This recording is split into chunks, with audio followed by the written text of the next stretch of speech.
dombo rinoyeuka, nyika inotaura,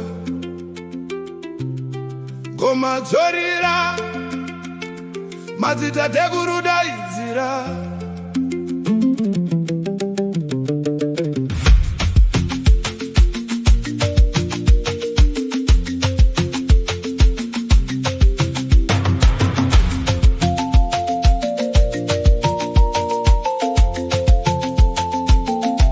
Takaveza kutingira kuva mumafupe makomo, tikaisa matombo pamusoro pematombo, masvingo ekingoyeuka mazita edu. Pakanga pasina simbi, pasina matope, asi mweya yamadzitateguru yaipfuta semoto wakavanzika.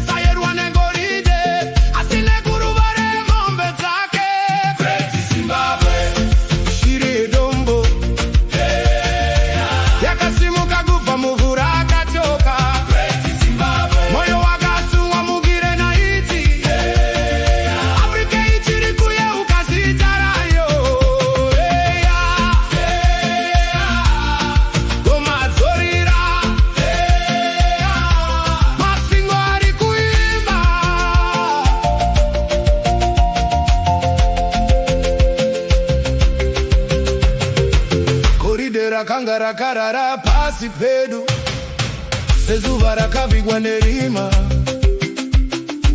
takachinjana naro nemakungwa, nevatorwa vemhiri kwemvura. Nyanga dzenzo dzakayambuka makungwa sedzimudzi ichena, asi vana vedu vakadzidza nyeredzi vasina kumbobva muzvikomo. Vakadzi vachikuya mafunde, uyo ruchisimuka neutsi, vana vachitita kubva kungoma, kuti simba rinogara mumidzi. Madzimambo aigara panzvimbo dzainopfuga mamhepo, mashoko evakuru aive mapfumo enjere.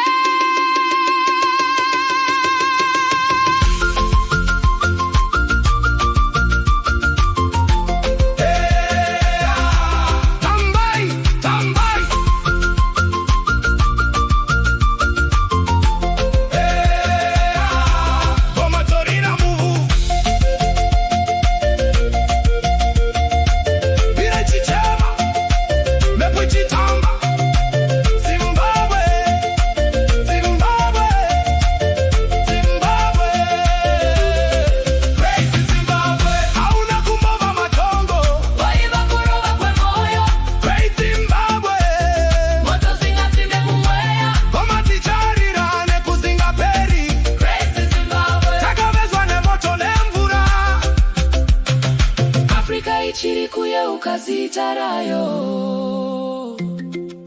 kusvikira nanhasi mazvingwa chiri kuimba.